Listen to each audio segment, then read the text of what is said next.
Meeting Miss Flora. It had been 25 years since he last saw her. Yet to him, she would always be Miss Flora. He had started calling her that ever since she formally addressed him as Mr. Cameron Meeks in an email. He didn't know whether it was politeness or a subtle wall. He was 25, she was 20. It was the first time someone called him Mr. He remembered his awkward stammering at the water cooler, the way he leaned against the wall like a French film character. His memory stayed vivid, replaying romantic blunders on long walks home, praying to forget her, then praying to take it back. They dated for a year before she left for grad school. "We're too different," she said. "I'm not attracted to you anymore." It broke him. Her half-up hairstyle, her musical voice, the way she bumped his hip when her hands were full, these lived in his bones. To survive, he wrote. He created Maria, pouring all his longing into her. Maria became his altar to Flora, perfect, pure, untouchable. Eventually, he realized Maria wasn't real, nor was his version of Miss Flora. The book, Maria, became a bestseller.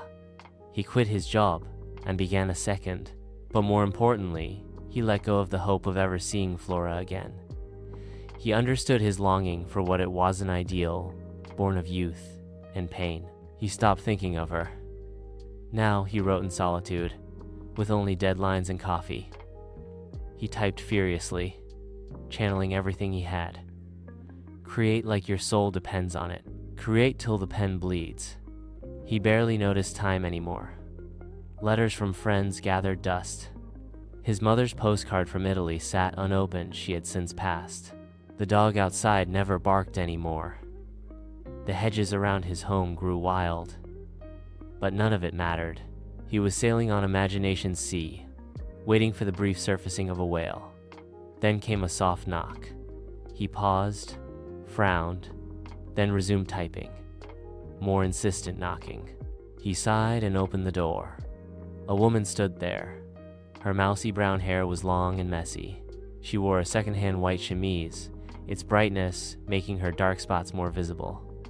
Her eyes were puffy, her face chalky with makeup. But he recognized her instantly.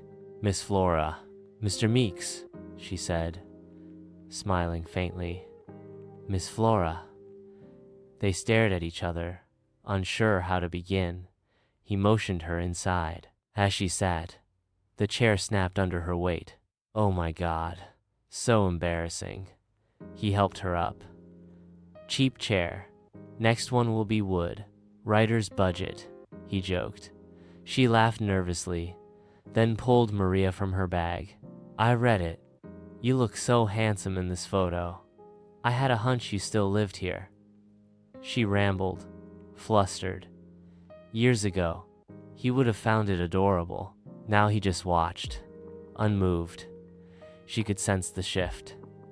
"Remember when I called you Mr. Meeks? You gave me a plastic flower ring. We were so naive. No one tells you how much harder life gets." Her laughter once musical sounded off key now. Her lips were cracked, her face drawn. "My first husband was an artist. I supported him. Then he left me for an Italian teenager." Her bitterness heated the room. He poured her wine. She reached for his hand, breathing heavier. "I thought of you, all these years. I wondered who you were with." He prepared cheese and grapes. She joined him in the kitchen. "We used to cook. Beef bourguignon, remember?" She bumped his hip like she used to. But the gesture, like everything else, didn't land. She had heavy eye bags, swollen as if she had carried the weight of her whole life in them. Her foundation was 2 shades too light, giving her face a chalky look that failed to hide the scars from warts on her cheek. Her face was rounder now, her eyes more hooded. Still, he recognized her instantly. It was Miss Flora. 3 small smile lines crinkled at the corner of her right eye as she saw that he knew her. Encouraged, she smiled wider, and a faint light sparked in her eyes, flickering like a newborn flame, unsure whether to grow or die out. They stared at each other for a long second, both unsure where to begin. "Mr. Meeks," Miss Flora. He shook her hand gently and remembered his manners. Come in. I'm surprised, to say the least. He quickly swept crumbs and wrappers from a chair and motioned toward it. She sat down carefully. The cushions sagged beneath her weight, groaned, then cracked. One of the legs gave way, and she collapsed with a yelp.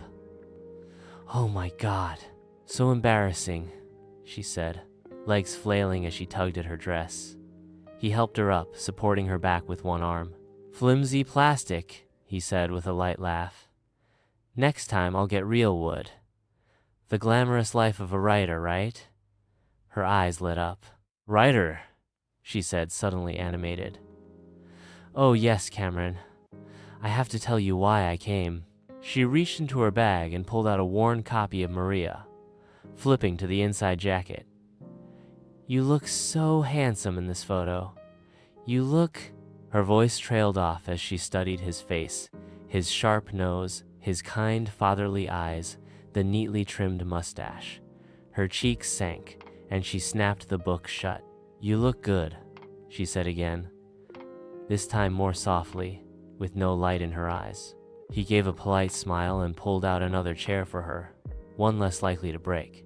He opened his mouth to ask something, but she looked down, then launched into a nervous stream. I haven't been back here in years. I just had this feeling you might still be here.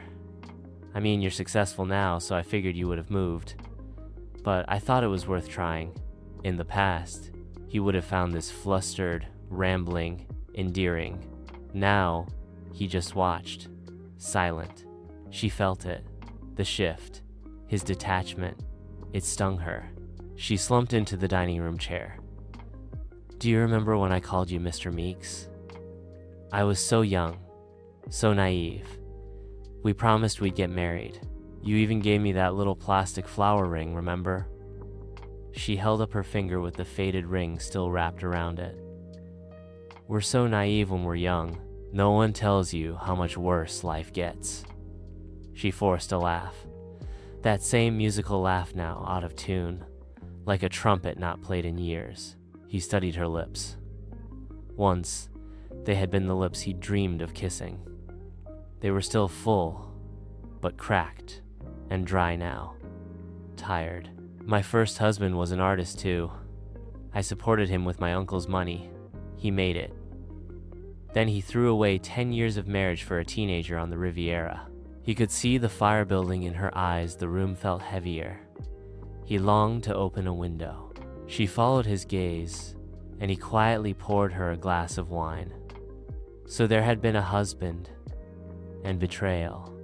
He didn't know what to say. Gently, he placed his hand on hers. She gasped softly, her mouth parting, as she imagined feeling his pulse align with her own. It's been so hard. All these years, she whispered. I thought about you.